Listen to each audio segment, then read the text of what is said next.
Back from lunch, everyone. If you want to take a seat, we're going to get started with the second session this afternoon.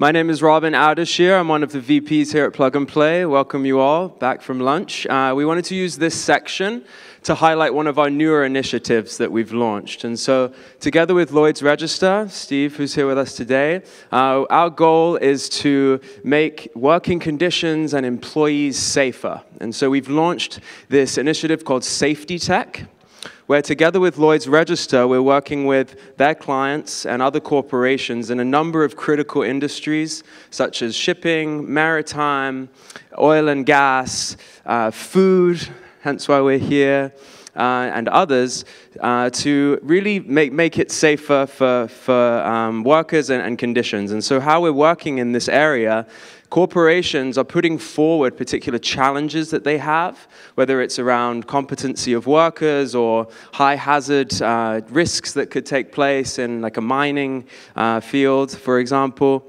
And we source the companies for these challenges. So we go out, we look around all our different channels, we source companies that are helping to solve these challenges. And these could be technologies from a different vertical that we have that we're repurposing, or we're kind of highlighting the opportunity for them in this space. We then go through a similar selection and criteria as we do in our other programs, and together with LR and the corporates, we choose the best startups that can solve these challenges. We pick the top 3, what we call finalists in these different areas, who present in person, similar to kind of like a selection day that we do. And then we award and we announce winners for each of the challenges that we have. And the format is quite interesting as described, and we do 4 innovation days per year. And so we've got one coming up in London on November 28th, and we'll have one in May here in Silicon Valley focused on the safety of food supply chains. With that, I'd like to introduce Steve, who is collaborating with us on this from LR. Thanks, Robin. You might not know who Lloyd's Register is. Quite often we're mistaken for an insurance company of the same name, Lloyd's of London. There's a good reason for that. We both have the same name. We started at the same time, back in 1760. We've basically been making things safe since then. From our perspective, we have engineers, 8,000 of them all around the world. And as well as doing all the traditional stuff we've talked about, more recently, over the last sort of 5-10 years, we've been very much into supply chain security, and in particular, food safety. And we have a whole bunch of professional services around this that we do. But the reason I'm here today is that the foundation, which is the charity that owns Lloyd's Register, is effectively funding tech companies to work with people in the food supply chain to solve food safety problems. So what we're looking for now is anybody in this room who's got a food safety problem and would love a tech company to come and try and solve it for them, come and see me. I'm outside in a booth there, and I'll talk to you about it. Thanks a lot. Thanks, Steve. So now we'll get started with the second section. I'd like to introduce Brian, who's our director for the Food and Beverage program.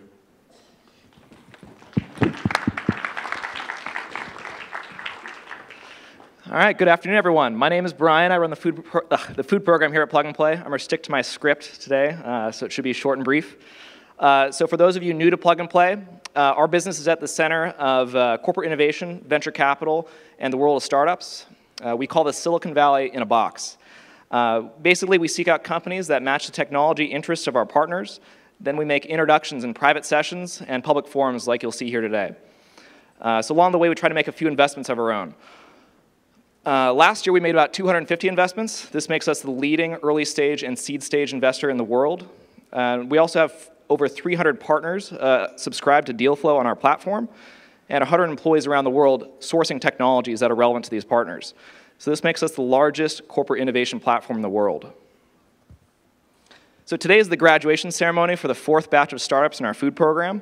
These 18 companies participated in a 3-month acceleration program, which included the opportunity to meet many of the leading food and beverage companies here today for financing and commercialization opportunities. These companies pitching today represent the cutting edge of protein synthesis, human microbiome management, sugar reduction, predictive analytics, scent diffusion, and my favorite, hangover prevention. Today, in this room, we have representatives from over 100 of the world's leading food and beverage companies. This list includes the 8 largest food and beverage CPGs in the world by revenue, along with some of the world's leading meat producers, farms, and ingredient suppliers. So back when I was pitching my own company a couple years back, I used a statistic that was telling of the challenges in the food and beverage space. In 2017, less than 3% of overall revenue was dedicated to R&D spending. The same year, the world's largest tech companies were dedicating 20% of the revenues to R&D. What this means is food and beverage has some catching up to do. Consumer demands related to production, labeling, and delivery are changing. Purchasing decisions are shifting from the store to the home. And iconic brands of yesterday are seeing market share taken by young brands. So our industry is catching up. The number of mergers and acquisitions in 2018 is expected to exceed over 400, which is nearly 2 times the volume as it was 3 years ago. So every major CPG now has its own venture group dedicated to identifying and collaborating with innovative entrepreneurs. So yeah, I think that is about it. So before we kick off, I'd like to introduce our keynote. Or sorry, I'd like to tell you about a couple items here. We have Wi-Fi and voting instructions at the back of your registration badge here. So if you look in the back, you can find your brochure where you have voting information. You have the Wi-Fi information there. So at the end of the session, make sure to keep track of all the startups that you hear today. At the end, we'll open up voting, and you can vote on which startup you think is best. So that's about it. So before we get started, I'd like to introduce our keynote speaker. So this is one of our favorite mentors for Plug and Play Food. He has a BS and MS degree in Ag Science from the University of Illinois and Davis, and has spent the past 30 years in Europe and the Americas working with Transfresh, Fresh Express, and Sensitech. He currently runs Strategic Fresh, a consulting group focused on ag tech businesses. So please welcome Jeff Leshek.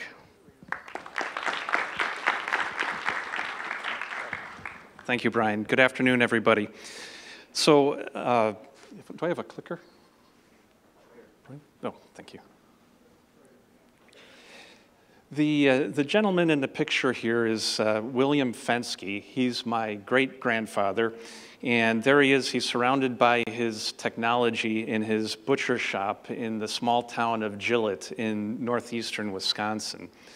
And I start with this photograph because I think as we talk about the future of food, and in this case the future of freshness and food safety, I think it's good to reflect a little bit on what technology has done for us and kind of appreciate the miracle that our food system is today.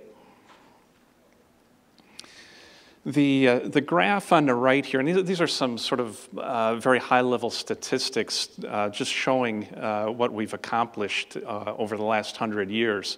That picture, by the way, was from about the 1920s, we think. And the graph on the right here is kind of a high-level statistic that shows the success of the food system in some relevant numbers.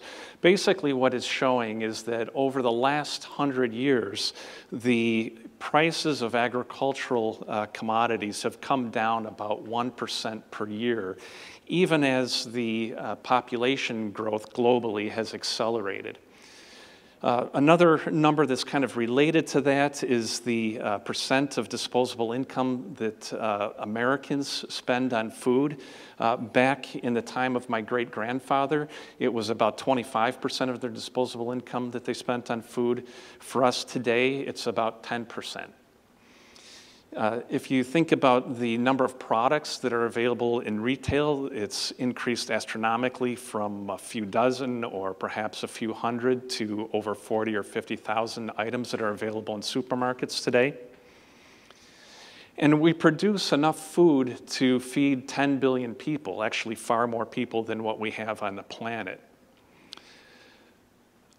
So those are some pretty incredible numbers. The system is also has some deep flaws. The first one that I mentioned kind of corresponds to that 10 billion number that I just mentioned. So even though we produce enough food to feed 10 billion people, about a third of it never gets consumed. It gets wasted. The bounty of food that I just described is not available to everyone. About 25% of the people on the planet do not have access to the kind of abundance of food that I just described. And then the agricultural system also has a very big impact on the environment. But I would say even with all of those flaws, what we've been able to do and what's been accomplished over the last 100 years with our agricultural system through technology is really something of a miracle. So Brian gave a brief explanation of what it is that I do. I have a background, a formal educational background in agricultural science and in food science. And most of my career has been spent working in strategic marketing and business development. And that's what I do as a consultant. I help companies with technologies for keeping food fresh and safe to grow their businesses. I've been doing this for a long time. I've been in the business for about 30 years, and I would say over that time, this has really become kind of a mission for me, or at least a mission in my professional life. And one of the ways that I go about fulfilling that mission is through working with Plug and Play by mentoring their startups in the food and in the new materials and packaging verticals. So I want to talk a little bit about why, I think food safety, the importance of food safety is pretty obvious. I want to talk a little bit about why technology for keeping food fresh is important. If you look at the map on the left-hand side here, you'll see that I've noted that about 84% of the fresh fruit that's produced in the United States comes from just 4 states. And if you cut that down even a little bit more and you look at the states on the West Coast, about 65% of all the fresh fruit in the United States comes from those three West Coast states, 51% from California alone. So the map on the right shows the distribution of population in the United States. And so the issue, I think, is pretty obvious. We produce our perishable foods in one part of the country, and we consume them in another. Add to that the fact that we import about 15% of our food, including 50% of our fresh produce and about 20% of our fresh vegetables. Some of that comes from pretty close locations like Mexico and Canada, but a lot of it comes from quite distant locations like Peru and Chile. So that's one problem, or one reason why technology is necessary for keeping food fresh. The other reason is seasonality. So especially when we're talking about fruits, if we think about things like cherries or apples, they're produced in some of these states. In California, for example, we produce cherries, but the season is only about 4 to 6 weeks long. Similar sort of thing with apples. And many other commodities. So there's also this problem with seasonality. If we want to be able to consume these products during a longer period of time during the course of the year, we have to use technology to store them and extend that storage period. The other thing I'll mention is these maps obviously are pretty US-centric. You would find, if you looked around the globe, you'd find similar patterns elsewhere where the production locations of perishable food is remote from the consumption locations. So I'm going to talk about a few trends in the food industry. These are general trends, but I'm going to try to relate them back to freshness and also to food safety. So these photographs show car manufacturers back in the time of my great-grandfather and today. If we looked at certain aspects of the food system, we would find similar levels of maybe not so much robots, but certainly automation and mechanization. In my part of the industry, in the fruit and vegetable sector, the story is a little bit different. So if you look on the left-hand side here, this is strawberry. On the top is strawberry harvest back in about 1920. And on the bottom, it's apple harvest in about 1920. And the pictures on the right are today. So what you'll notice is there's been big improvements in photography and big changes, but not so much in the process of harvesting fresh fruit. It's pretty much the same. And this is a big problem for our industry. It's a very labor-intensive process to this day. And there's, again, some big problems there. If you talk to growers of fresh fruits and vegetables, they'll tell you that labor is one of the biggest issues that they have. That's partly because there's been a big reduction, a significant reduction in farm labor availability over the last 15 years. As you'd expect, along with that, there's been a significant increase in farm labor wages. And then the farm labor force itself is aging as the younger generation decides to go into less arduous work. So this is forcing shifts in the kinds of crops that are producing. It's causing a lot of difficulty in our industry. It's also driven a lot of innovation and a lot of entrepreneurial activity as well. On the left-hand side here, you see some technology from a company called Blue River, which has gotten a lot of attention recently for a very successful exit that they had last year. This is technology for doing weeding, which is otherwise, and they use machine learning and artificial intelligence to do it. It's otherwise done with dozens of people going through the fields with hose and deciding which plants to eliminate. On the bottom, you see Flippy. This is the hamburger cooking robot. On the top is top center is one of my favorites. This is a smoothie making robot. This is from a plug-and-play company called Blend It, and this kiosk where this robot works is actually at the plug-and-play office. It's a really interesting thing. If you go there at the right time of day, you can have it make a smoothie for you, and it's kind of an interesting experience because it gets you thinking. It's very thought-provoking. It gets you thinking about some of the benefits of using robots in this way that are beyond the obvious labor savings. The most interesting part of this for me professionally and personally is what you see on the right-hand side here. These are prototypes of robots for harvesting fruit. And this is exciting to me because of the opportunity it offers to improve the quality of the fruit that's harvested by being able to do it much more uniformly than you could with crews of people. It eliminates training issues. We can add sensors and things that will be able to see things that people can't see and so forth. It's also going to obviously allow different kinds of working hours, perhaps even allowing fruit to be harvested at night when it's much cooler, which is better for the fruit and saves energy. So lots of interesting operational and quality benefits.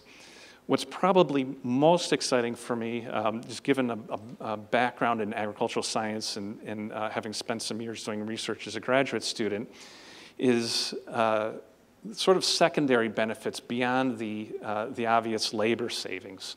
If you can imagine that you could collect lots of information about these plants. You think about what variety is it, information about the soil, cultural practices like fertilizing, pesticide application, irrigation, weather information, all the data that you could collect about the production of these items.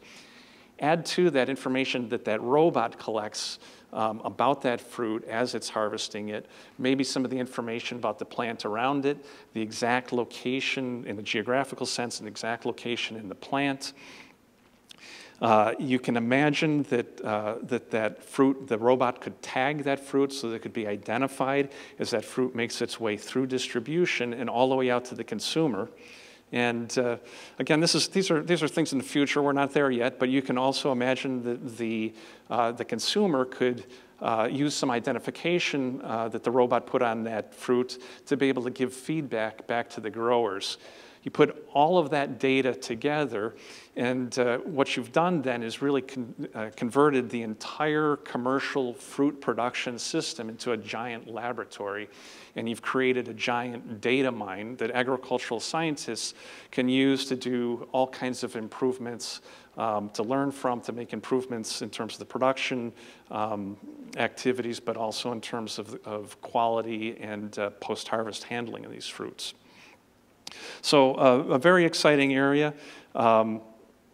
Obviously, there's some huge challenges to have robots work in these environments, but very exciting. And I think we're going to hear a little bit more. We've got one of the most exciting companies in this area, Soft Robotics, I think is going to present a little bit later. Moving on to the next trend, I would call this one controlled environments in agriculture. This is the production of food indoors, and it ranges from what you see on the right-hand side there on the top, simple hoop house types of structures, to greenhouses like you see in the bottom right. But when I say greenhouses, obviously greenhouses have been around for a long time. These are sort of greenhouses on steroids because of all the technology that's now being employed in them.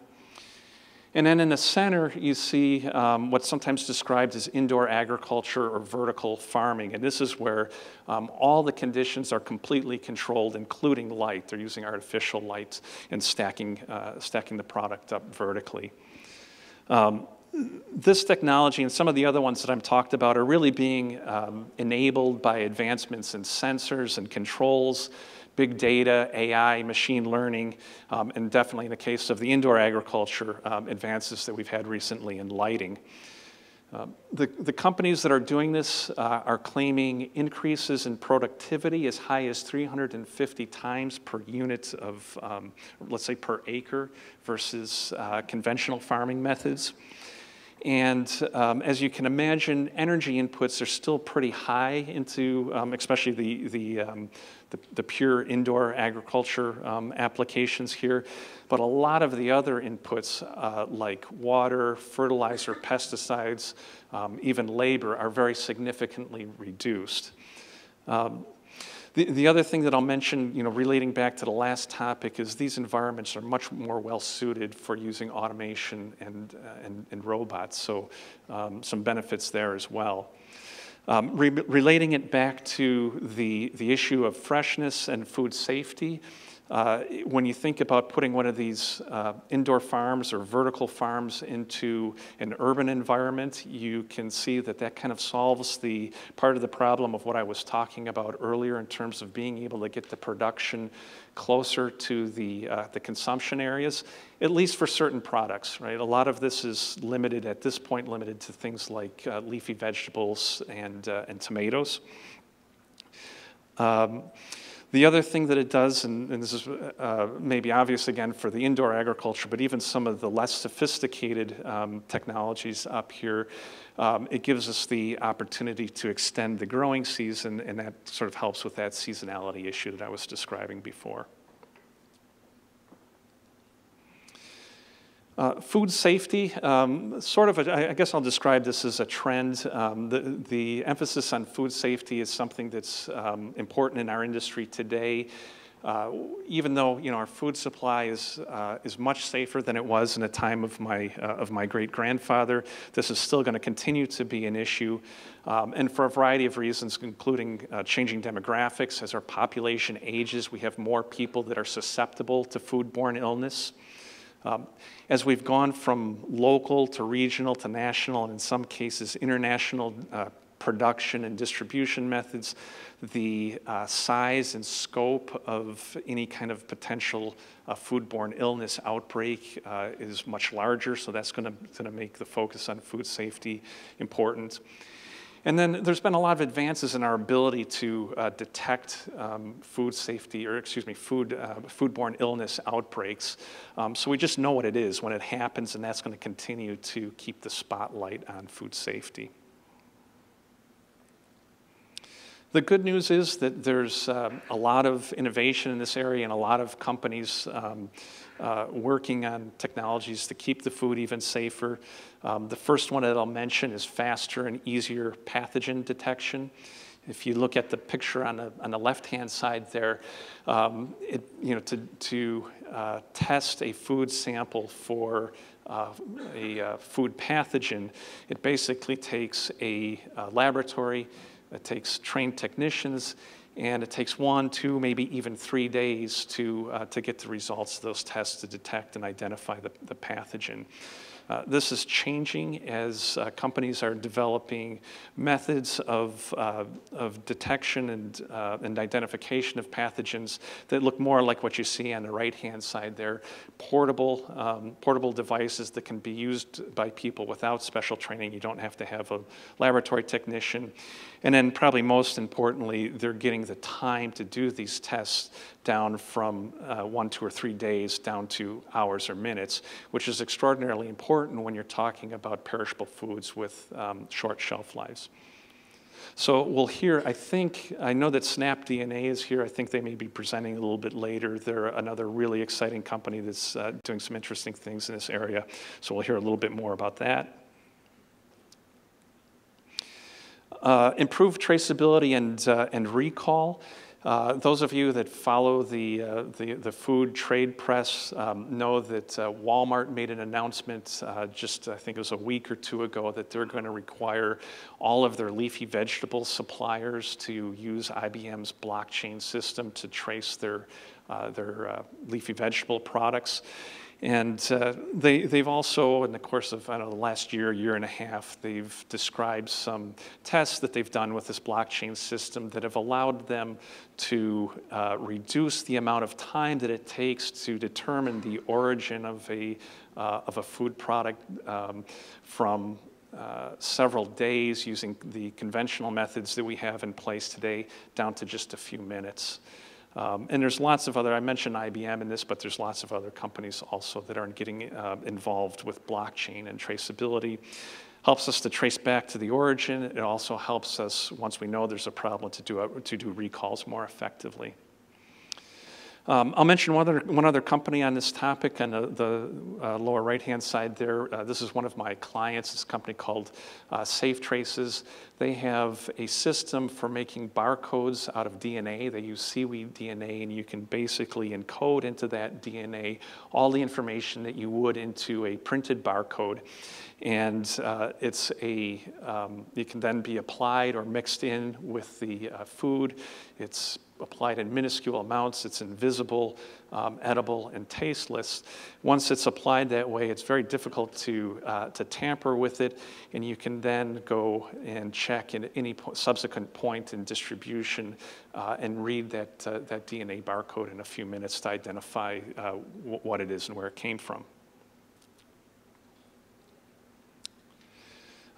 The food supply chain will become more transparent. It'll help us to deliver better quality food.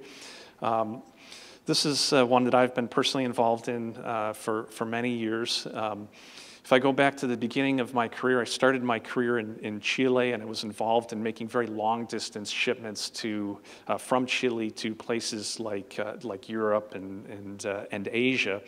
And what we did in those days, we would fill a refrigerated container up with fruit, and we'd close the door, do the best we can with it, and basically cross our fingers, and then wait for 3 or 4 weeks for that container to arrive at its destination to hear what the condition of the product is. That's really not necessary anymore.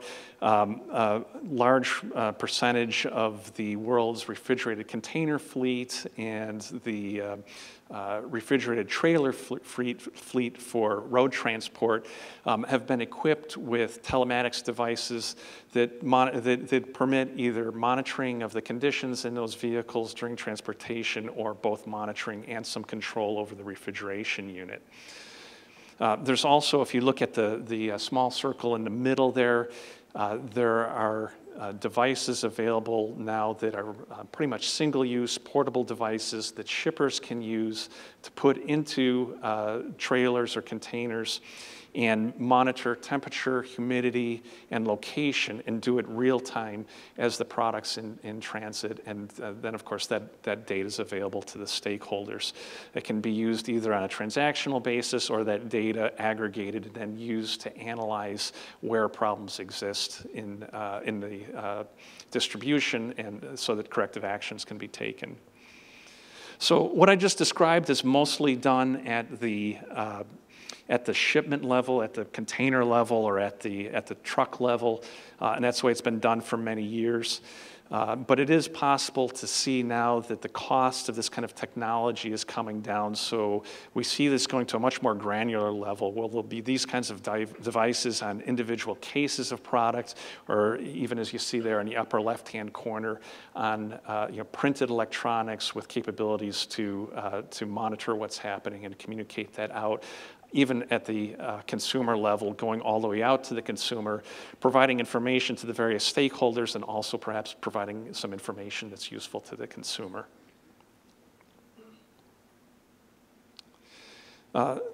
Related to that, like I said, the technologies that I just described to you are pretty much aimed at the industry stakeholders. This is just kind of the last thing that I wanted to talk about. This is sinaasappelsap, my favorite Dutch word. It's orange juice in Dutch. And this is a bottle of orange juice from Albert Heijn, a Dutch supermarket. And what they're doing here is they're putting these QR codes on the bottles. The consumer can scan it, and then it gives what you see on the right-hand side here, or at least you can see some of it. It gives a map that shows what happened to that fruit, where it came from, how it ended up, in this case, in the Netherlands. And then you can't see it because you'd have to scroll, but there's a very long list of all the information about where that product came from, where it was processed, how it was transported, and so forth. And I think very, very nicely done, and I think it's something that's useful for our industry to help the consumers better understand how our food is handled and how it gets to them. So I'm gonna end there. I've just barely scratched the surface of even the part of the industry that I work with. It's a very exciting time. Like I say, I've been in this industry for 30 years, and I would say the last couple of years and what I see coming up are certainly the most exciting time of my career. So I'm looking forward to hearing the rest of the pitches, and thank you very much.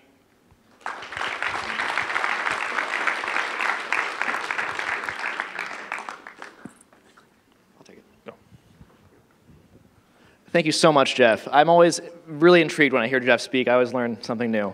Particularly with food safety and ag tech, I think there's a lot more we can learn from Jeff, and I hope he keeps on coming back to present. So next up we have the bells of the ball. So we have the startup pitch session. So there's going to be 19 startups pitching, so actually one more than I said previously. Each startup has 3 minutes to pitch. After they pitch, we'll go on to the next one, so there's no time for Q&A, but afterwards, make sure to keep note. So we want you to vote on your favorite, and then also we want you to meet them afterwards. We have tables for everyone outside, and I encourage you to engage with the startups that you find interesting for you. So with that said, I think it's time to get started. So our first startup up will be Arborea, and we have Julian. So welcome, Julian.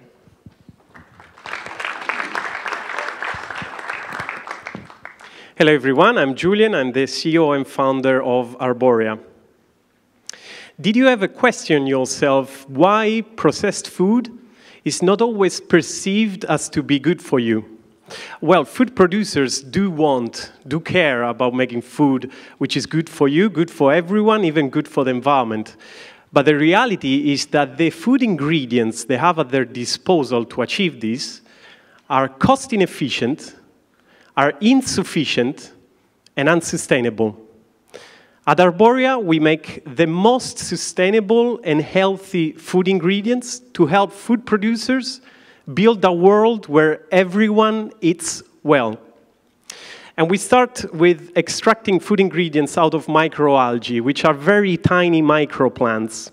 And we developed a groundbreaking cultivation technology to cultivate them, which harness novel polymers, soft robotics, and unique grass transfer mechanism to reinvent and disrupt how cells are normally grown. We start with 3 products. The first one is phycocyanin, which is a blue pigment with superior antioxidant properties. At the same time, spirulina, which is a protein-packed superfood, and astaxanthin, which is nature's most powerful antioxidant. Today, the total market size is $1.5 billion. But tomorrow, our technology platform can tackle hundreds of other verticals, producing hundreds of other ingredients. And we will not have issues scaling because our Arborea biosolar leaf technologies can scale without limits, still maintaining high-quality products at very low cost. We produce the biomass, we work with external extractors, and we sell the food ingredients directly to food producers. And big companies around the world are talking to us. They will now know when our stuff is going to come out. They're testing it. We have LOIs in place.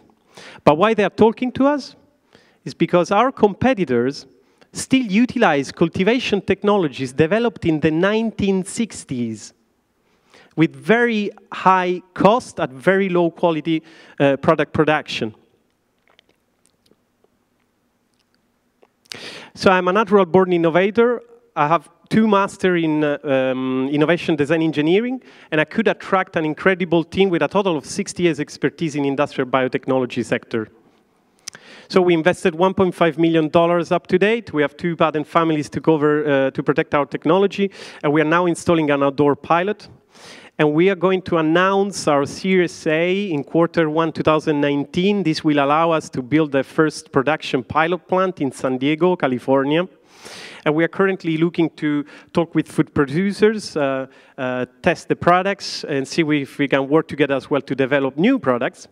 So Arboria's operations aim at a world where healthy and sustainable food is the primary choice and not the alternative. Thank you.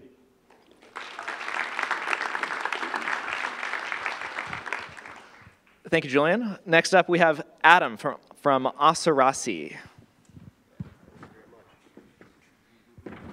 Hey guys, my name's Adam. I'm the CEO and founder of Astaxanthin, and we are replacing the bottled water industry with a completely sustainable and renewable plant-based source. That gives us the advantage of being the only organic certified bottled water, creating a $20 billion market opportunity.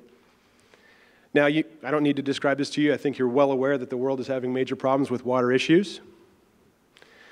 And there's a $200 billion bottled water market that's exacerbating the issue, growing to $300 billion over the next few years.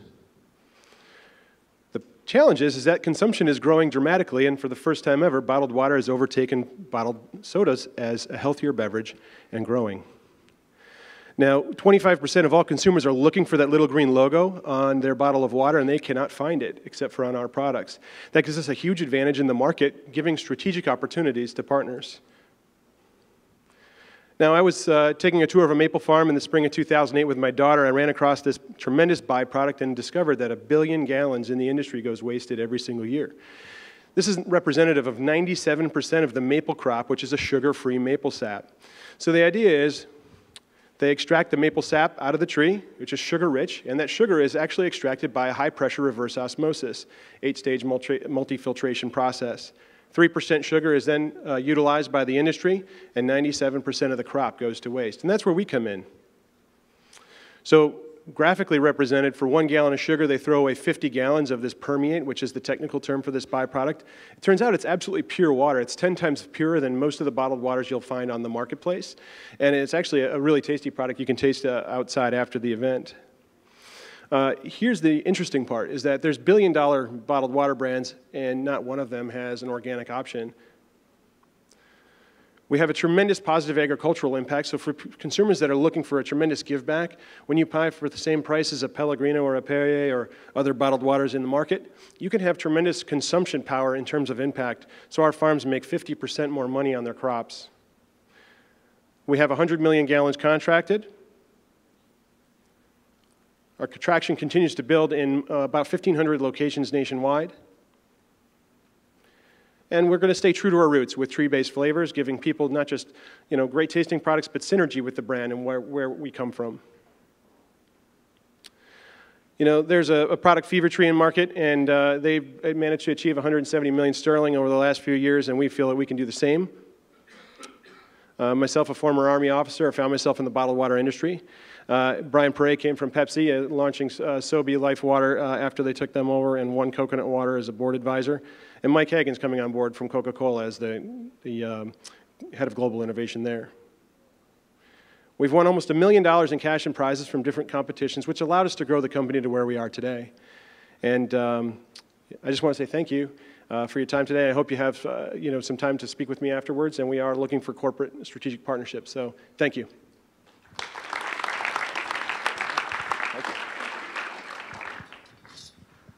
Thank you, Adam.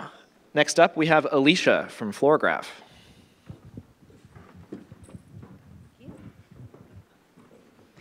Hi there. Florograph is pioneering the future of microbiome analysis. I'm not the first company, I'm the first but not the last company talking about the gut microbiome you're going to hear today. We all know that the microbiome is the organisms that live in our gut and that it has huge impact on our health. And we've all heard by now, probably, that the gut microbiome was going to revolutionize healthcare and medicine. But a lot of people feel that there's been more hype than results in this field. So why is that? One of the reasons is that the standard methods for analyzing the gut microbiome are sequencing-based, and sequencing is an abundance-based method, which means that whatever there is the most of in your sample is what's there is going to be the most of in your data. Fluorograph has a different method. We use a DNA microarray, which is a targeted microbiome analysis method. It means that whatever the most important biomarkers are, however rare they are, we will measure them every single time. So instead of being perhaps a $20,000 experiment in sequencing to detect rare biomarkers, we will always have a low cost of $100. Our solution is to develop the only point-of-need microbiome analysis device out there. It's a fully integrated microfluidic system, poop sample into a chip. We perform a proprietary DNA extraction method. Our box performs a sensitive analysis of only the most important DNA biomarkers in the microbiome sample. And come ask us how we find them, because we have a novel pipeline in that. Overall, this lets us achieve the only point-of-need, low-cost, rapid microbiome analysis method. There are a lot of things that this technology can do, but we're focusing initially on what we think the most important market, which is infants. So when newborns are born, they have a blank slate, and the community of microorganisms will develop over their first year of life. We know that things that disrupt this development process, like C-section birth, like antibiotics, failure to breastfeed, can affect that baby's health for the rest of their life, increased incidence of asthma, allergies, obesity. So someday it's obvious that all babies will have their microbiomes monitored. That'll be a routine practice.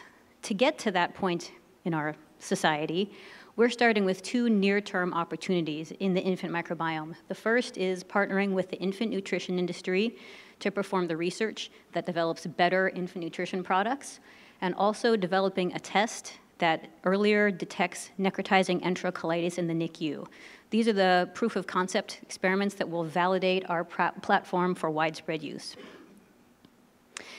In seed stage, which is where we are now, we are working on paid research collaborations while also licensing our technology to other applications. Ultimately, we will have a direct sales model selling our box and chips with a consumables revenue stream. Our founders are industry escapees with really deep technology expertise. We have been so far funded by a grant from the Consortium for Technology and Innovation in Pediatrics, and we're seeking our seed round. Thank you.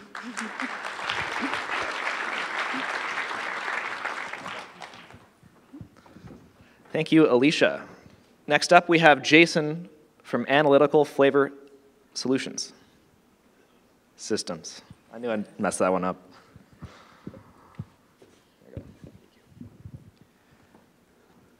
95% of new food and beverage products fail, like all of these.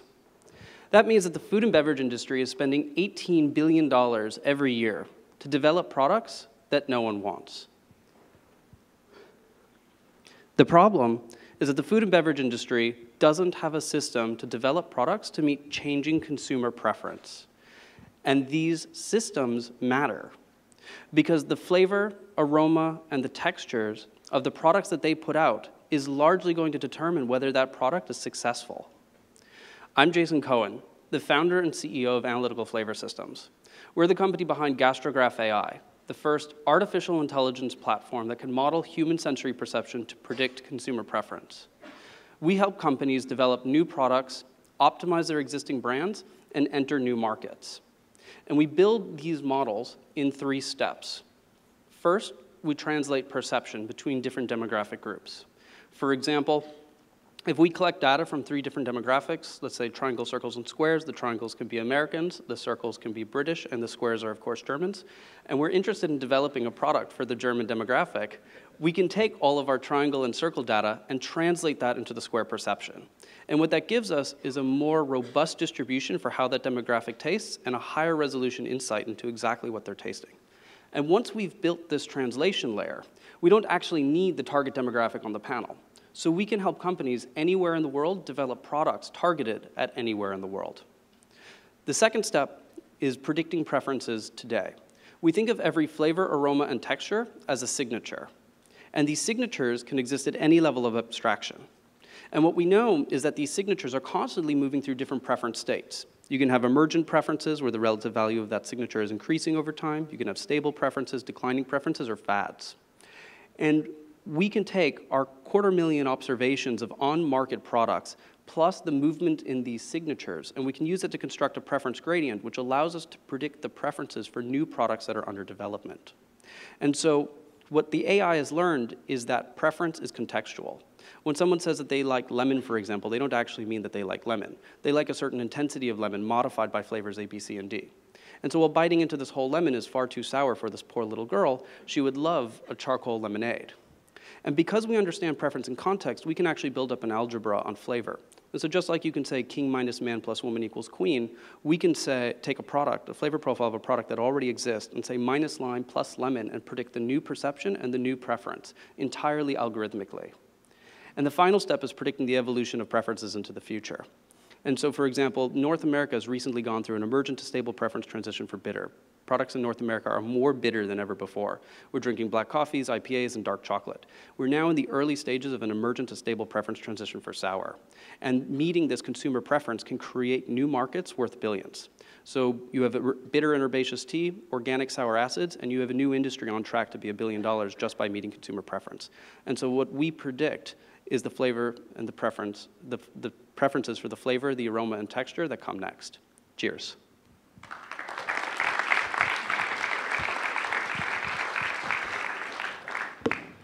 Thank you so much, Jason. That presentation, I've seen it a couple times, always intrigues me. Next up, we have Keith from Inhalio.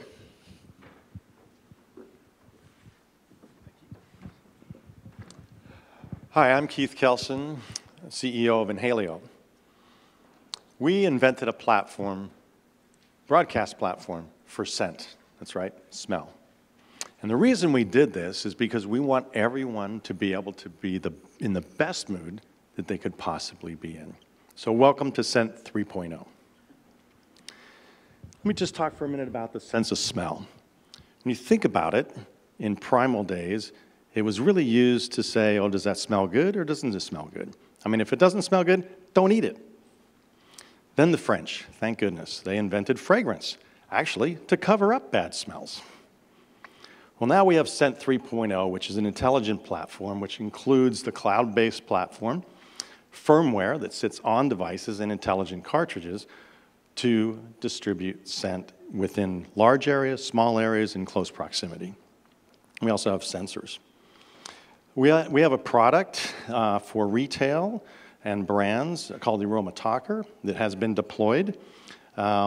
This was actually deployed by Yoplait to introduce their coconut flavored yogurt. We also did a limited deployment in Walmart around barbecue sales. And we deployed, guess what, barbecue ribs. The scent of barbecue ribs, well, it went up 31%. They sold more barbecues.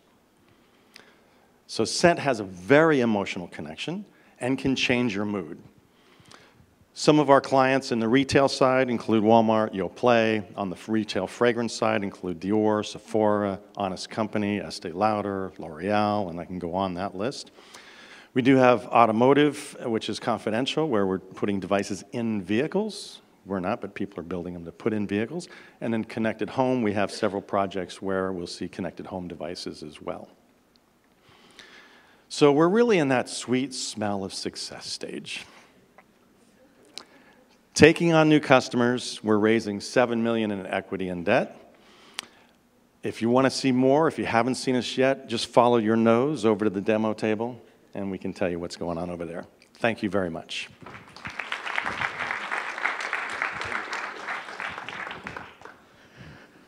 Thank you so much. Next up, we have Sean from Juice Innovate.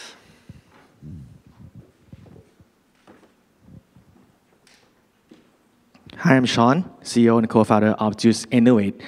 We are a food biotech company with an aim to reinvent the new juice that has less sugar, low calories. So let's talk about juice. So even though it contains no added sugar, a glass of orange juice still has the same amount of sugar and calories as in a can of Coke. Consumers know that, and they are moving away from juice. And this trend is global, from here in the US to Europe, and now in Asia, where consumers start to concern over two things in their drinks, sugar and calories. Result, the juice industry is suffering a decline over the past 5 years, and there's still no viable solutions for the industry to reduce sugar and calories in their juice products without adding water to dilute the sugar content. And that's make us think, what if we can make juice better? What would it be like? And that's why we're here. Juice Innovate uses biotechnology to create a sugar reduction platform for juice producers. We're using natural strains of microbes that we harvest from nature and a proprietary fermentation process that we optimize from lab to pilot scale. We're also working on a system design bioprocess that we will plug in and integrate to our customers' pipeline. Our technology can reduce sugar in juice to near zero level while maintain original 100% juice content. It can be applied to various types of fruits. And what we can offer to the industry is a customizable range of sugar reduction from 25% to 50% less sugar to near zero sugar level. The business model is a sugar reduction as a service where we license our technology to the customers and provide system integrations and also supply ingredients, which is a natural sugar reducing microbes to our customers. And these are our target customers globally. Global brands, juice producers, processors, OEM co-packers around the globe. We are starting to work with some of these brands at this stage.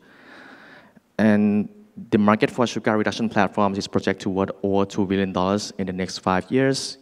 And right now we scale the process from lab to pre-commercial scale at a 1,000 liter size of tank. We then aim to launch the first product to the market by the end of next year with our customers at the full production scale. Although our team is based in Asia, Bangkok, Thailand, and we comprise of a solid and strong team with multiple fields from industrial biotechnology, molecular biology, food science, to chemical and mechanical engineers with backgrounds in education experience in Japan, Germany, UK, and here in the US. We are raising $4 million and looking to meet with awesome food and beverage companies and corporate partners, also investors in food and ag tech space. Looking at the table, we have some small sample for you to try if you want to try the world's first 50% less sugar juice that it still contains 100% juice content. Thank you, and ขอบคุณครับ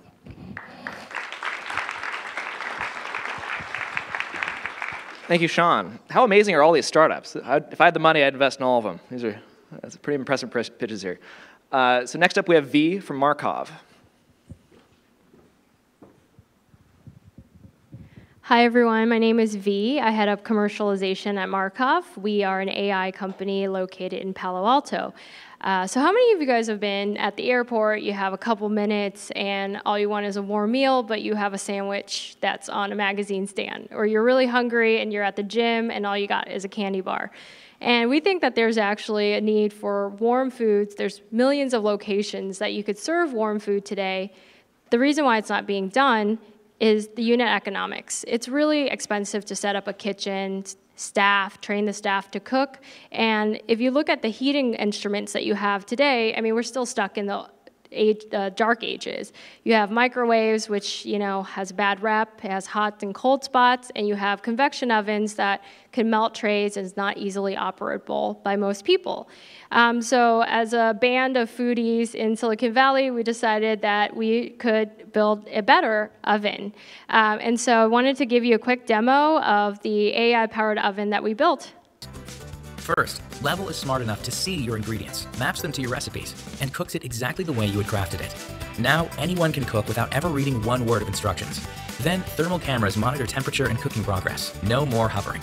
And to really make sure we get it right, Level turns up the heat just where it's needed, and turns it down where it's not. Cold spots are a thing of the past. So using a mix of thermal cameras, computer vision, and then proprietary software that allows us to steer heat, we're able to target heat to different pixels, and therefore we are able to cook a raw piece of salmon, raw asparagus, and rice all at the same time. And so this is a complete solution for you to be able to cook a really delicious meal from fresh ingredients. And we also designed it to be on a very small footprint. And so for anybody who wants to have a hot meal program, all you have to do is plug it in. It's a regular 110 outlet, and now you just have to have the food next to it, and now you have a great restaurant quality operation all set up. So this is the reason why, for us, we're focusing locally on small offices that might want to offer meals, lower volume meals like at dinner, at lunch, and be able to cook really delicious, fresh quality meals, even from raw. And so that's just the start for us. We think that there's millions of little locations where we could really push food out into the edges and start to really cook things like salmon, steak, things that you're thinking about that should only be cooked at a restaurant. Now you can have a restaurant, sit-down quality meal anywhere you are. And we're looking to expand and work with food suppliers and partners who'd like to train their food in our device. And then we would be the platform for you to be able to push it out in all the small locations. Thank you.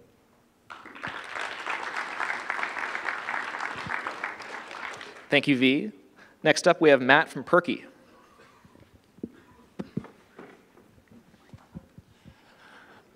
All right, hi. As you said, I'm Matt, I'm from Perky. Now, we've all been brought up to remember that if it tastes bad, it's probably good for you. Yet, why the world, Australia, all grow onto the fad of health and wellness continues that market and driven primarily of active ingredients like probiotics. We're all still guilty of being that squinty-faced childhood self and being led by taste predominantly over health. So, as we all need, as a society, to get a better, healthier mainstream, probiotics do face three continuous issues. One, survival through the stomach to get to the gut where they do their work. They don't survive well in products on shelf. And finally, a real limitation when it comes to formats, so powders, pills, and now more recently into what is quite orientated to be bitter food and beverage. Now, enter Perky and ProGel technology.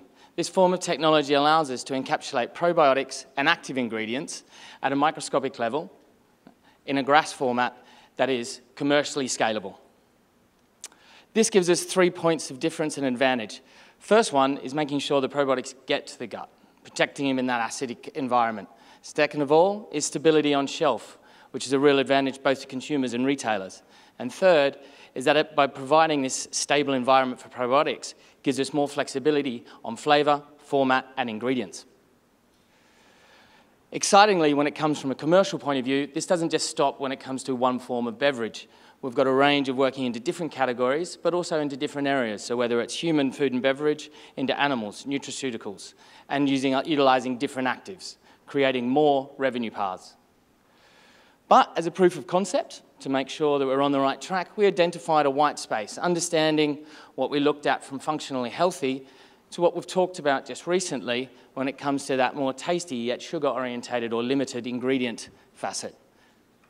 Basically looking for something like this. We created Perky Probiotic Water, making sure that we delivered armor-plated probiotic, over 1 billion in every serve, but importantly, understanding the market and testing the idea of making sure that the drink delivered on a non-sparkling, low-calorie, all-natural fruit ingredients, fruit flavors. That was also backed up by an understanding that this brings a retail advantage, not just consumer.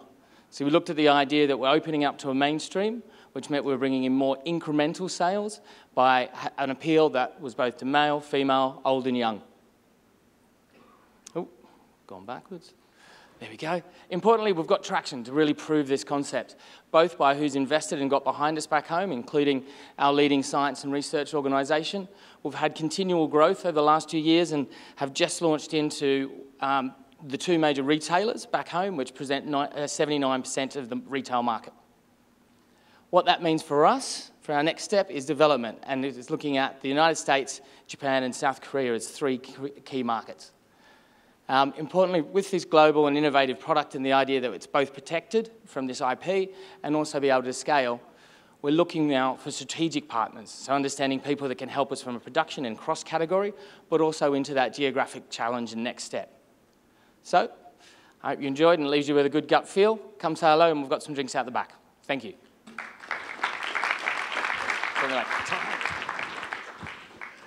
Thank you, Matt. Next up, we have Emmanuel from Probius.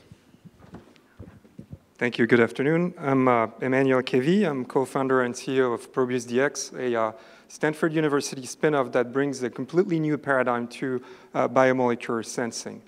Our platform leverages the intrinsic vibrational energies of molecules to form a unique fingerprint for the sample to be analyzed, and then we used a set of reference to do pattern matching and do the identification and quantitation of any target fast and without sample preparation. We intend to leverage this unique technology for food safety and the critical need to identify pathogens and allergens fast at point of sampling. The recent recalls and recurring recalls that were in the news are a good proof that it is critical for food producers to have the ability to safely ship their production. However, they're left with bioanalytical techniques that involves pretty complex and costly workflow that take days before they can get actionable data and the adequate scrutiny for their shipment. And in the best case, that implies escalating costs in terms of maintaining infrastructures and delivery schedules, but sometimes in the worst case, it forces them to cut corners and expose themselves to potential recall and the associated brand damage. Our device allows to do rapid detection of bacterial or allergenic threats in the tested sample. A small aliquot or an environmental swab is introduced in a sensor consumable vial that is then connected to a portable reader, and without sample preparation in a matter of minutes, we're generating a electronic digital signature of the sample for further analysis, specifically looking at pathogens and allergens. Our customers access our platform as a service. The hardware portion of the solution is universal. You don't need to do any types of specific functionalization. And then the customer can get online and pick from a menu of available assays and define their test by software. And without sample preparation, again, in a matter of minutes, the high-dimensional signature that is generated by the sample is going to be pattern matched with a set of specific references in the cloud-facing backend, giving them a quasi-real-time answer on the presence of the and concentration of specific pathogens. So the technology has been taken out of Stanford. We have patents around nanotechnologies, advanced electronics, and machine learning. And thanks to the support of the DARPA Biotechnology Office, we've been able to show a very good proof of concept for the device, including bacteria and allergens in raw food matrices. And we're in the process at this stage of rolling out prototype for in-field validation and pilot programs with early customers in the food safety space. We're wrapping up the raising of our seed round to support these pilots. And so if you're interested in collaboration around that type of pilot engagement, we would love to hear about you. So please contact us. Thank you very much. Thank you, Emmanuel. Next up, we have Aviram from Quantifind.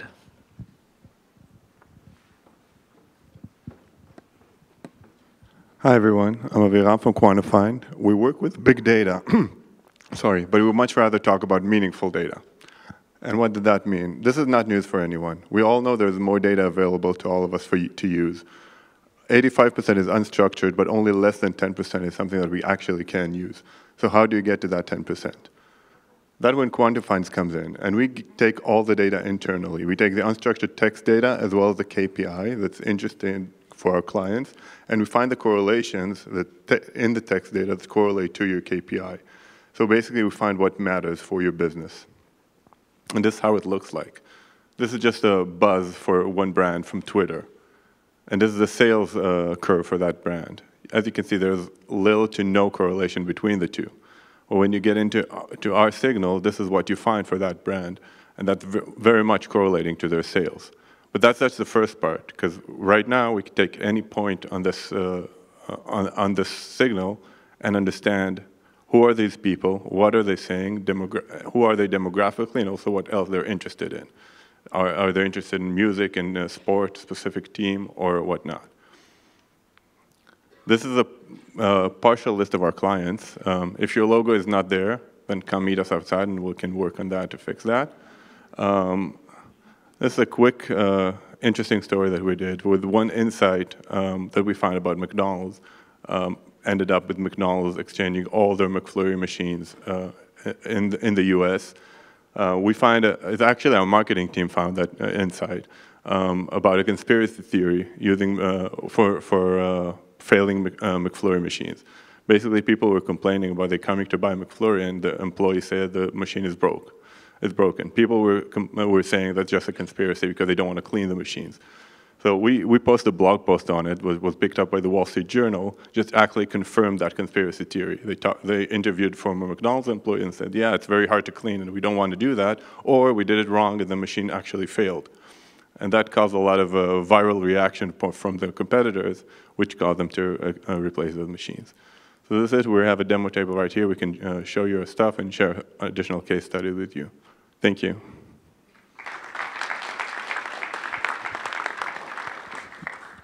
Thank you, Aviram. Next up, we have our break. So please return to your seats by 2:30. Take the time to see some of the startups and learn more about their technology. See you back here at 2:30.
We help growers detect problems before they become visible to the naked eye. With soft robotics, we want to make sure that every bit of food grown gets to market. We put out smells, molecules in the air that people smell in different environments.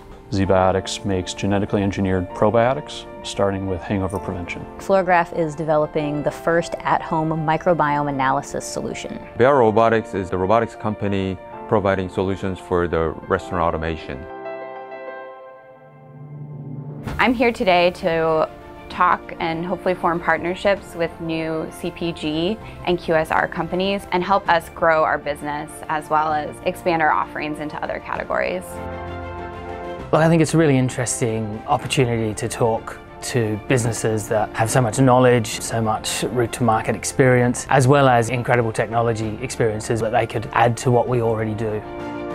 It's exciting to take the success that we've had in the markets that we've been operating and really start to ramp that up with bigger corporate partners, bring that to more places, unearth new value that we can bring to larger partners and other people in the whole value chain of agriculture. So we're excited about the new territories and new opportunities. The partners that Plug and Play has curated, these are people who we would love to work with to bring our technology into their operations to help solve these pain points that they have, because we know these corporations are under pressure for labor, they're under pressure for continuing to drive food safety in their operations. And so the ability to work with these partners and help them solve their problems using our technology, that's really what this is all about.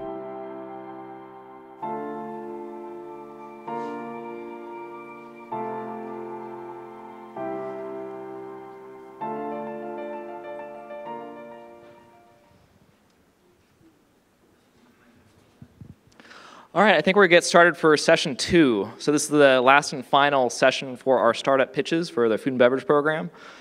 So again, the format's same, 3 minutes per startup. We'll have questions for afterwards, so please take note of the startups you want to talk to and go meet them at their booths after the event. Okay, so I think we're ready to get started. So the first up, we'll have David from SnapDNA.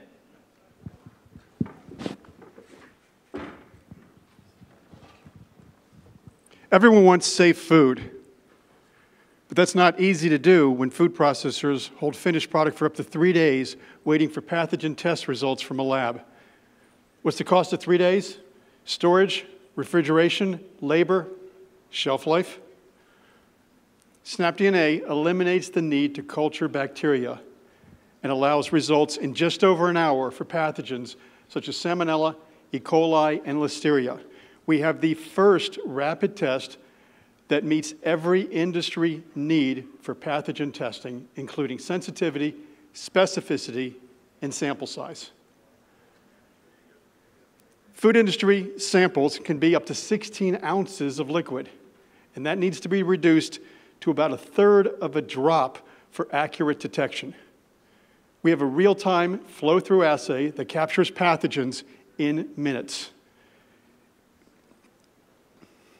And it works with any detection technology. We use RNA and DNA detection because that's the gold standard for pathogen detection. Our system distinguishes live cells only to measure the efficacy of a kill step, such as sanitation or cooking. And it works with industry standard sample collection methods and sizes. It also measures the number of pathogen cells per sample, which is critical in tracing and quantifying a contamination. Data can be accessed securely via the cloud to enable predictive analytics. The USDA ARS has selected SnapDNA as the next generation food testing platform. They're helping to co-develop our processes, and they'll validate our products for use by all U.S. government agencies, including the FDA, FSIS, and CDC. We proved our technology last year in a proof of concept test with Taylor Farms with 100% correct results.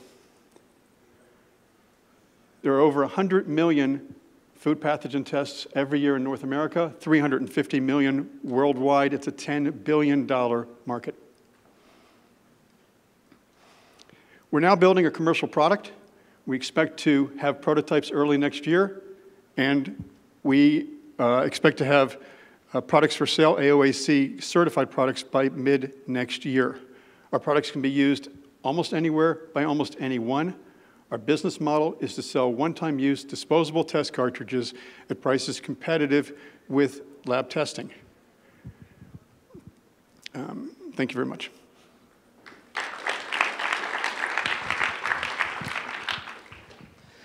Thank you, David.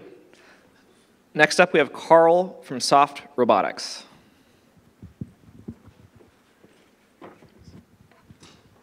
So good afternoon, everyone. So why is a robotics company at the Food and Beverage Day? I want to thank Jeff for a great setup, but the two problems that are vexing the food and beverage industry today, two of the largest, are labor. We can't get enough people to handle, package, ship food from the supply chain all the way from harvesting all the way to the grocery store. This is a major problem, and it's leading to waste, high cost, and us not getting our product to market. The second is food safety.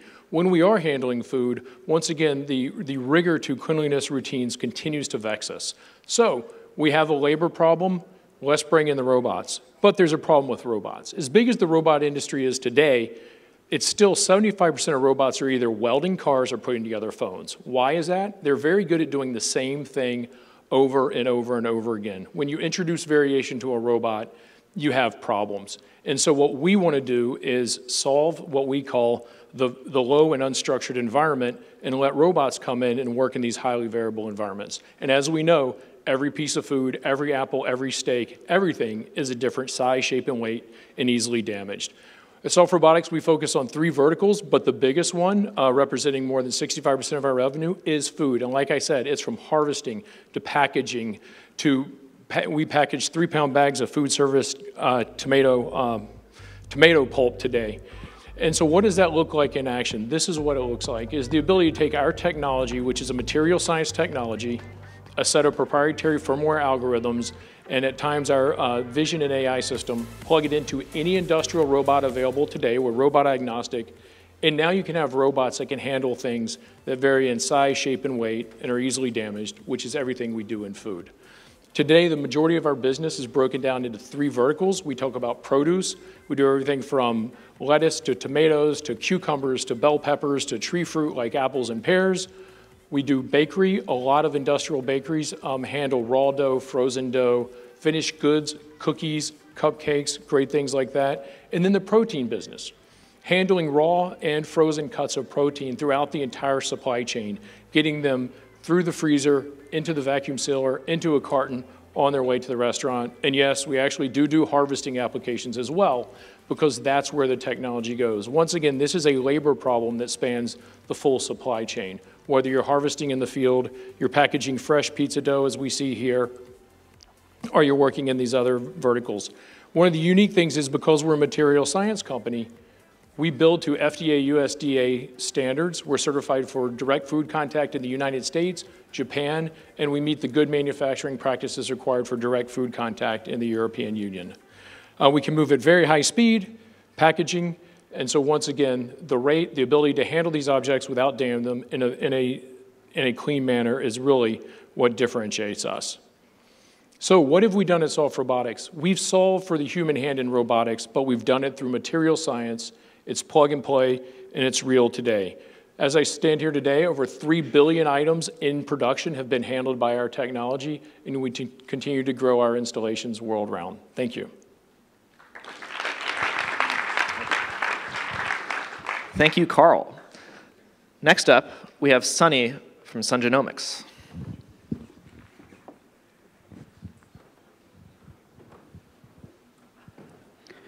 Hi, my name is Sunny Jain, CEO and founder of Sun Genomics. We're a microbiome health company creating lab-crafted precision probiotics just for you.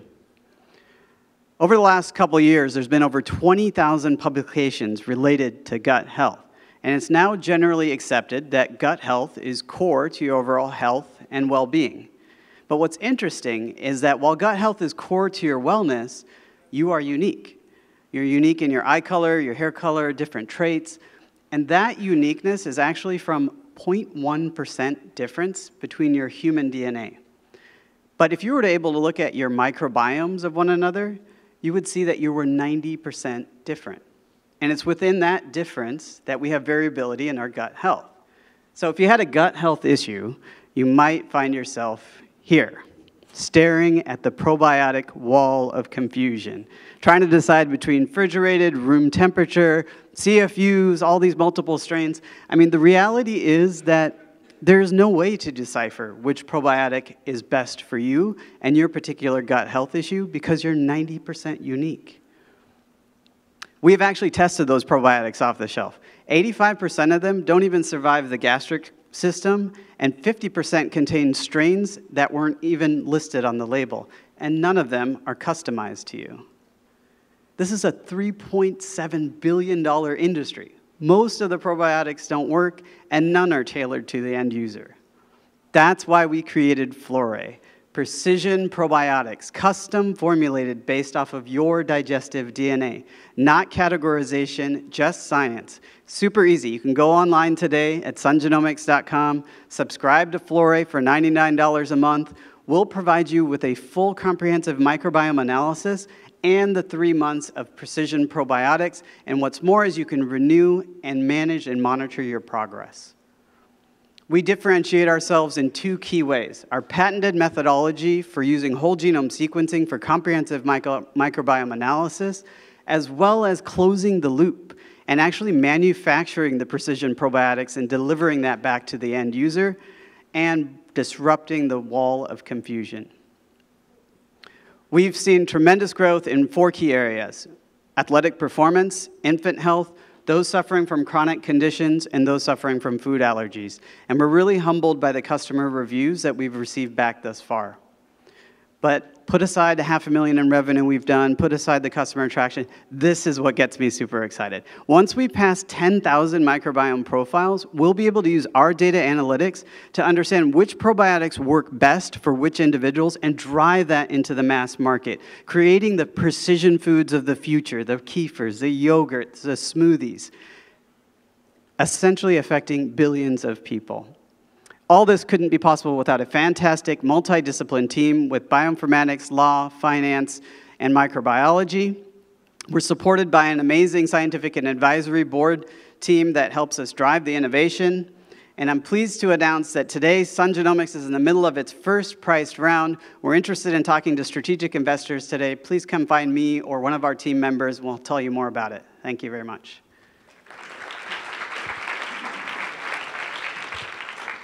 Thank you, Sunny. Next up, from New Orleans, we have Aaron from Super Eats. New Orleans, the home of healthy snacks. So I'm Aaron Galemore. I'm the co-founder and CEO of Super Eats, where we make snacks with a purpose. So I'm going to start off with a couple examples of problems I see with salty snacks today. So I'm willing to bet that many of you have fed yourselves or your kids veggie straws at some point. It's no fault of your own, but if you turn the bag over, you quickly realize it's a potato chip with a little bit of spinach powder and tomato powder thrown in for the veggie effect. Serving sizes fool even the smartest people I know. So Skinny Pop puts 39 calories per cup on the front of the bag. If you turn it over, you realize no one eats a cup of popcorn in a sitting. It's about 3 to 4 times that, and it's the same calories as any other snack. So what we wanted to do was to bring integrity, honesty, and functionality to the salty snacks category. So we did that in creating a vegan plant-based protein puff.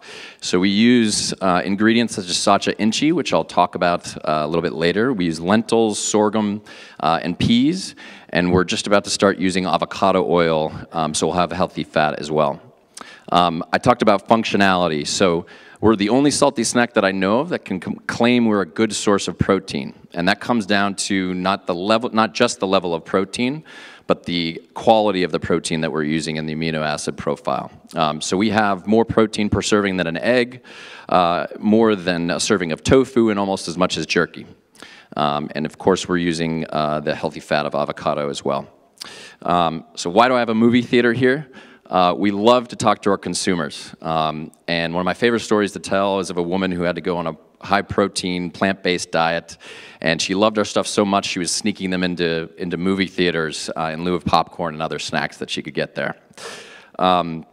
So a little bit of our customer base. We're in about 1,000 stores, and we look to get into retailers that are innovative and their consumers trust. So H-E-B in Texas is where we launched. We're out here in Sprouts in all 280 stores, and we're in Rouse's down in Louisiana, which is where we're based.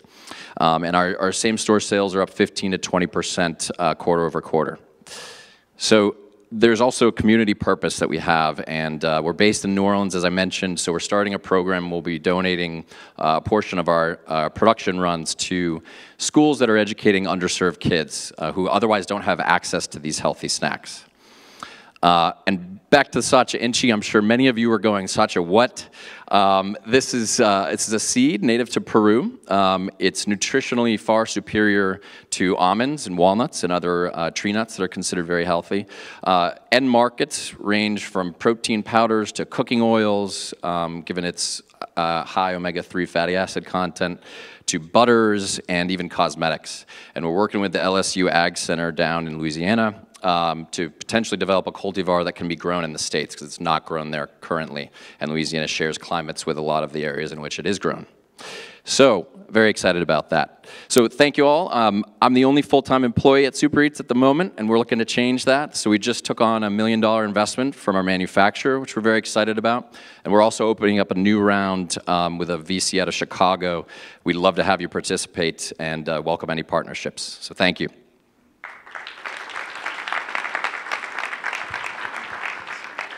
Thank you, Aaron. Next up, I'm eagerly awaiting a sample of his product. We have Joshua from Terramino Foods. Thank you. So today I'd like to talk to you about the future of protein. So today, protein is mostly meat when it comes to your meals. But consumer preferences on that are rapidly changing due to environmental concerns, especially amongst younger generations. People are seeking alternatives. When they seek those alternatives, it's important to look at what matters to the consumer. What matters tends to be things that relate to ingredients, things like taste, the ingredients themselves, and the protein content, so they know that they're matching what they should have been getting from meat. If we look at the most common approaches, plants often lack the proper texture of meat. They taste somewhere in between the meat they're imitating and the plant they're made of. And the nutrition is often not as high in protein as the meat they're imitating, as well as the digestibility can be lacking. Cellular agriculture growing stem cells in a lab is another approach people have explored, but it's very explorational. It's going to take a very long time and a lot of effort to scale this process. And if it does work, it's going to be a luxury item. At Terramino, we don't believe in these sorts of compromises, so we've looked into fungi. Fungi, the way we grow them, are capable of growing in the same size and shape fibers as meat muscle fibers, imitating this texture quite well. The taste that the fungi come out with from our process is neutral, allowing us to paint the picture of whatever flavor we would like on top of it. And the nutrition comes out in a way that the fungi are actually higher in protein than meat, so we actually have to add back in other ingredients to get it back to a similar profile. So how do we do this? We start growing our fungi inside of a fermentation tank, very similar to beer brewing. In about 3 to 4 days, it's ready to be harvested, and then we add our natural flavors in a very standard food production process. But we don't just stop there. The protein can be applied in any place the neutral, low-cost, and high-quality protein is desired. So far, we've formulated a variety of seafood products, as well as we've worked on a meat product line as well. We've developed a team of passionate scientists, as well as some marketing people, and we've developed a plan for how we're going to test with consumers and determine exactly which products our platform is best suited for.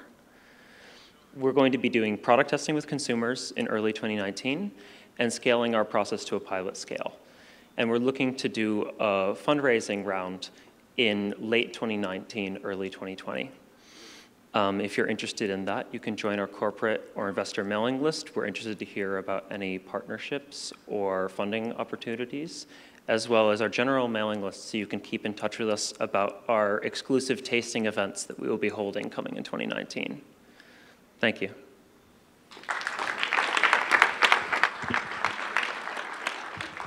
Thank you, Joshua. Next up, we have Take from Veriset.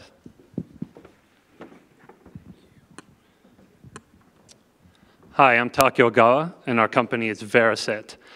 So today you've heard a lot about the importance of the human microbiome. I want to talk about a different, but also very important microbiome, and that's the soil microbiome. So we've actually known for a long time that microbes play an important role in the health of all plants, but not really how or why. Well, I'm here to tell you that at Veriset we have a new crystal ball. And that crystal ball is our ability to look into the future, predict the future of how a field will perform in terms of the crops, which will ultimately help farmers save a lot of money. So farmers today spend a lot of energy and effort and resources in terms of managing their fields and crops with the use of fertilizers, pesticides, irrigation, of course. Well, what we know, just in California here alone, there's over 1 million acres that are used for ground crops like strawberries and lettuce. So just a 1% decrease in that operational cost would actually equate to several $100s saved per acre. So that makes the total addressable market there over $200 million just in California. So our approach is quite unique. What we do is we sample soil prior to planting, profile the microbiome, and then we compare that to our large database of contextualized soil microbiome signatures. And then, of course, we use our machine learning analytics to ultimately predict the optimal outcome in terms of the use of things like fertilizer, pesticides, and water. Our offering is a B2B testing service, which means samples are sent to our laboratory for processing and analysis. And then just within a couple days, we share our actionable insights with our end users. The core of our platform is a technology called the phylochip. And the phylochip is a technology that has demonstrated advantages over other genomics-based technologies, including next-generation sequencing, particularly in diagnostic utility, which is sensitivity to detect very rare organisms, as well as reproducibility, and that's the ability to compare sample A to sample B, or time point 1 to time point 2 in an apples-to-apples comparison. Our platform has strong IP position, several patents listed here, but also a decade's worth of development in terms of improvements in analytics, throughput, and cost. So beyond our testing services that I described, we'll also be deploying a ready-to-use test kit that could be sold to third-party laboratories for remote testing. And underneath all of that, we're building the largest database of, again, contextualized environmental microbiomes that are relevant to agriculture and the food industry. We have a strong team, a growing team. We have a lot of experience and a successful track record in building companies, commercialization, and of course, the science. We're here today to join hands with like-minded partners to join us on this mission. We are engaged with investors in our initial round of financing, and also to meet with corporate partners to deploy this technology in the field. Thank you.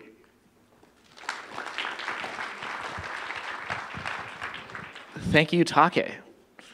Next up, we have Shakira from Zen Basil.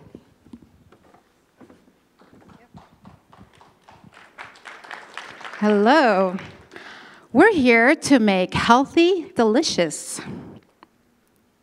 Here's a refreshing idea. If it doesn't taste good, well, of course, we're not going to eat it, right? So even though as society, we're paying through the costly price of obesity and all the sadness that goes with obesity. How about something you're familiar with? Basil, you know. But did you know that basil seed has been revered by natural healers, Ayurveda, Chinese medicine, for thousands of years, for across continents, one thing that is timeless and agreed on across continents. Zen Basil is first to market with hydrated organic basil seed, a plant-based prebiotic beverage line that will help you find your zen within your gut. It's loaded with, I'm going to get out of the way, fiber, calcium, magnesium, antioxidants, and a good generous amount of omegas. Think of the basil seed or Zen Basil opportunity as what chia was 10 years ago. What's really exciting, as you heard so much about, is the fact that we are so much aware of the value of gut health. So the next big thing and the more exciting opportunity in the fastest growing segment in this space is prebiotic. Basil seed is a whole category of products missing from our trillion-dollar health industry.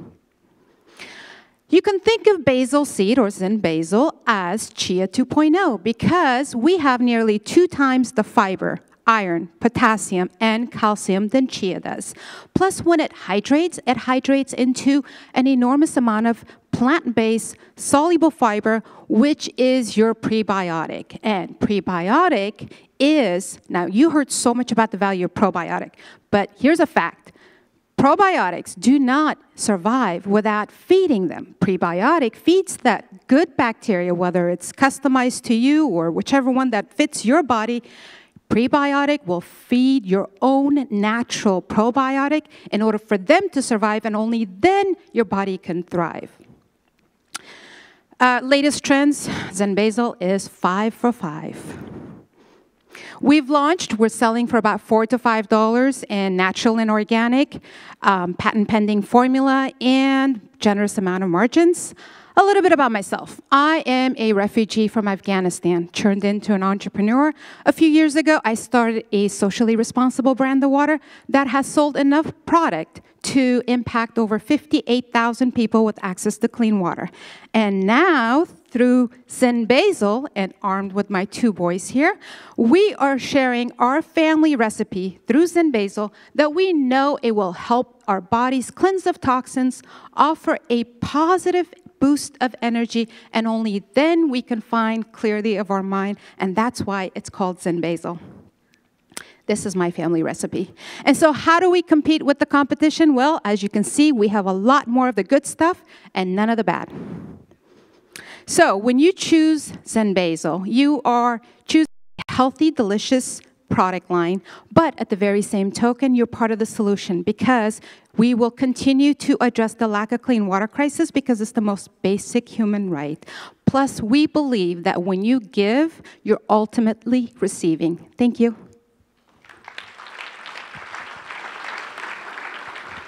Thank you, Shakira. Next up, we have one of my favorites, Zach from Z-Biotics. All right, here we go. We're Z-Biotics, and we genetically engineer probiotics to solve common problems. Our first product is a probiotic engineered to prevent a hangover. I know what you're thinking.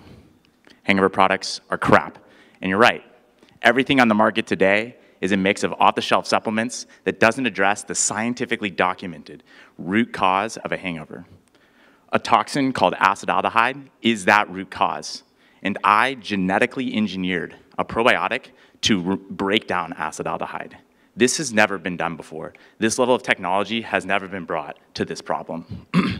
I'm a PhD microbiologist with 10 years of experience in microbial genetics, and I'm supported by an amazing team of scientists, investors, and advisors.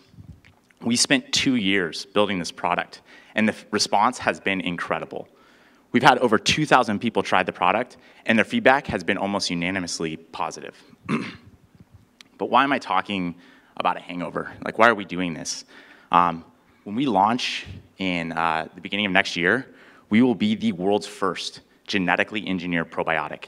And we're using this same technology to build a whole pipeline of new probiotics specifically engineered to address specific common problems. And we're doing this while being committed to transparency around the genetic engineering that is behind these products. And this is exactly what is most exciting to us. This is our opportunity to change the conversation around GMOs. And we think we can do that for 2 reasons. First of all, transparency counters fear. In Vermont, they enacted mandatory GMO labeling laws, and they saw a 19% increase in consumer acceptance of GMOs just a year later. And second of all, a hangover provides a visceral readout to the consumer of the efficacy and the benefit of genetic engineering. You take our product, there's no ambiguity about it. You wake up in the morning, and if you're not hungover, you've had a positive benefit where genetic engineering has improved your life. sorry. Generally speaking, we believe that the conversation needs to change around genetic engineering. Genetic engineering is essential if we're going to address huge problems, feeding a growing population, solving intractable problems of human health. And we think that genetic engineering is the immediate solution.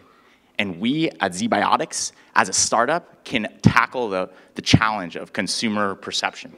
But we're here because we need help. And we think that bringing this technology to the world is going to require scale. And so we're looking for partnerships for logistics and co-development opportunities. Look, in the future, it's going to seem ridiculous that we didn't engineer our probiotics. Ours is the first, and it addresses a hangover to show the benefit of genetic engineering to the consumer. And we're making a lot more so that in the future, every probiotic is a ZBiotic. Thanks.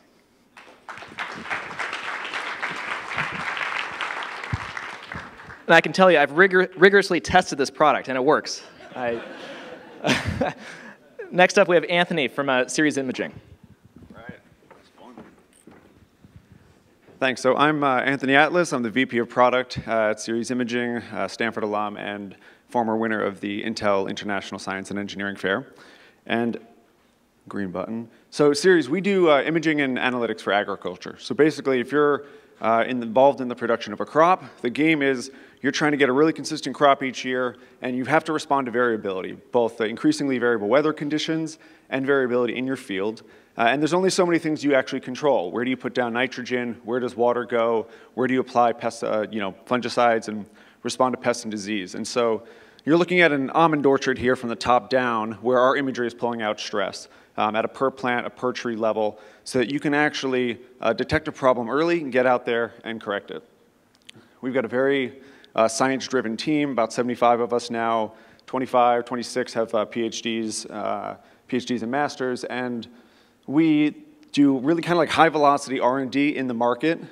Really the first thing, part of our system that we had to do was take a $6 million NASA sensor and figure out how to make a much cheaper version that we could go to market with. And so we build these, the custom sensor systems ourselves. Second piece is really all about computer vision, using that to detect patterns in the imagery, count trees, do things like that. And then the third piece is the modeling and the agronomy. And we work really closely with research partners on the ground to build these proprietary ground truth data sets. And we do that both with, on the academic side with universities, and we've had kind of multi-year published studies looking at the work that we do, and also on the commercial side and with partners. Some of those products, what they look like, it all started with almonds and managing water. Back in the day, that was the first killer app for us. But the corn and bean guys, as they say in the Midwest, don't really control water. So we moved into pest and disease detection and also how to manage nutrients like nitrogen, understanding chlorophyll levels in crops, and increasingly moving towards analytics and kind of asset management side of it. So looking at forecasting yield, field by field, understanding kind of supply chain risk, kind of getting visibility into sustainability. We offer our products as a service, so we basically, at the end of it, the grower's getting the imagery delivered through an app. Their guys can go out in the field, take actions, kind of track it, close the loop on it. It works on basically an Uber model where it turns out there's all these people with planes and also drones and stuff out there, and they get our systems, and we tell them where to fly. They collect the data, they plug it in, and then we get it. And so we don't actually have to own or operate any of the planes. It allows us to scale very quickly. And next button. And so, and scale we have. We started out with the tree nuts, moved into vineyards, a lot more specialty crops, broke into the commodities market in the Midwest. We've gone from the US into Australia, entering Southeast Asia now as well. So we've raised about $35 million to date, most recently a $25 million round from Insight Venture Partners. And the name of the game for us is working with new people, new geographies, kind of moving up into other parts of the supply chain. So we'd love to talk with people involved in sort of any area of of ag that we think we could make an impact.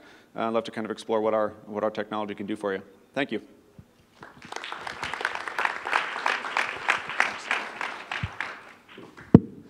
So with that, that wraps up our startup pitch session. So let's give one more round of applause to all those startups that pitched today. Well done.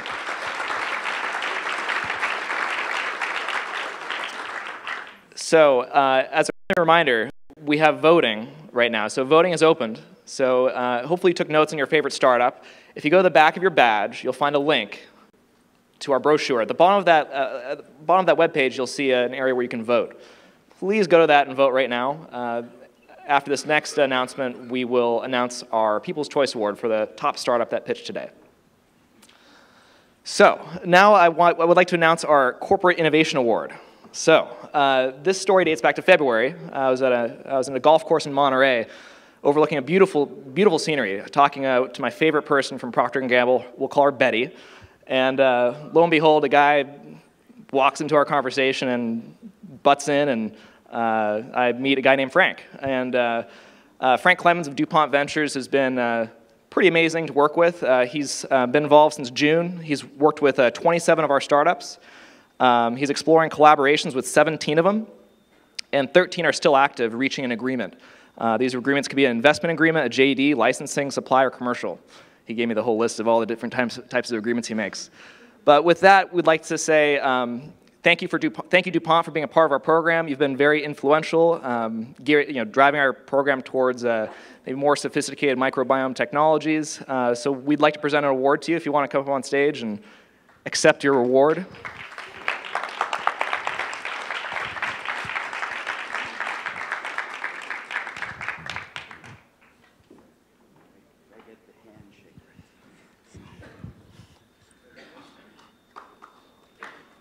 Thank you.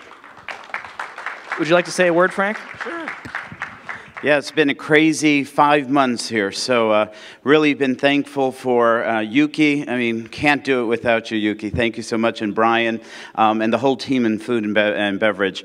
It's just been so much fun. We've been seeing so many startups, and just been able to do things that we didn't think we were able to do. So met a lot of great corporate partners, and beginning to work with them. And so it's a place where if you just interact, you really can do a lot here. So we have a team of 19 here today doing a deal flow in another vertical, and so it's been a busy 3 days, but it's been a lot of fun. So really like to thank the Plug and Play team, and thank you for this.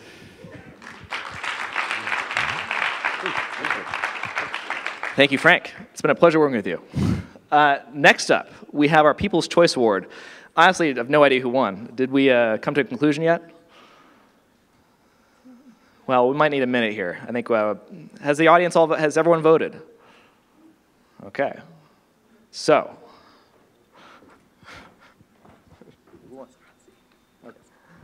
All right, so the winner is Asarasi.